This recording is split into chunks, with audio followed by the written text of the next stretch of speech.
Hey guys, we're back for another April Fools, and then I'm looking at two of my favorite April Fools in Africa Screams. Abbott and Costello, great comedy team. You know, most people will probably ask me why I didn't do Abbott and Costello Meets Frankenstein, one of their more famous roles, because I've talked about it in the past and I wanted to do something different. So this one, a couple of good things about it. First off, it's public domain. Incredibly easy to find. Now this I would highly recommend if you can find a copy of it. It's an excellent transfer put out by Classic Media. This was released on May 27th of 1949, directed by Charles Barton, who had done a lot of the other Abbott and Costello films. This was their first independent picture. Even though they had contracts with Universal, they were able to make a few independent films. It's only 79 minutes, so it's a pretty quick one.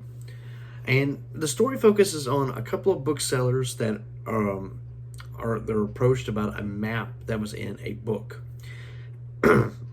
Lou remembers a map in the book and says he can help draw it. So he can help draw it. They offer to pay him because the search is supposed to be for a large ape, and turns out it's mainly about diamonds.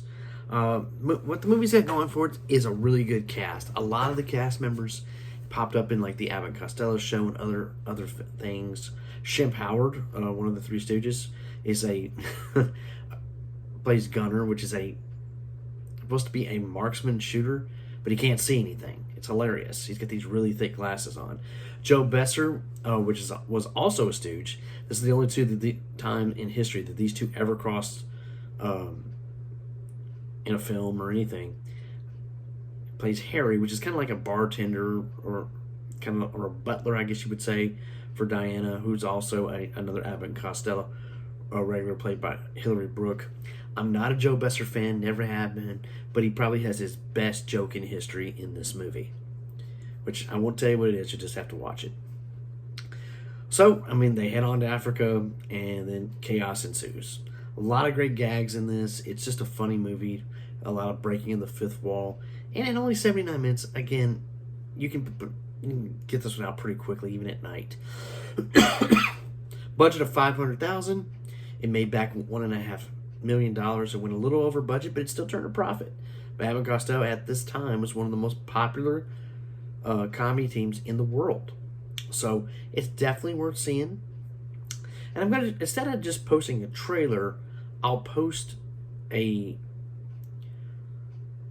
with it being a public domain status, I'm going to post a link so you can watch the film. Now, keep in mind, best version you're going to get is right here. Cleaned up, looks beautiful.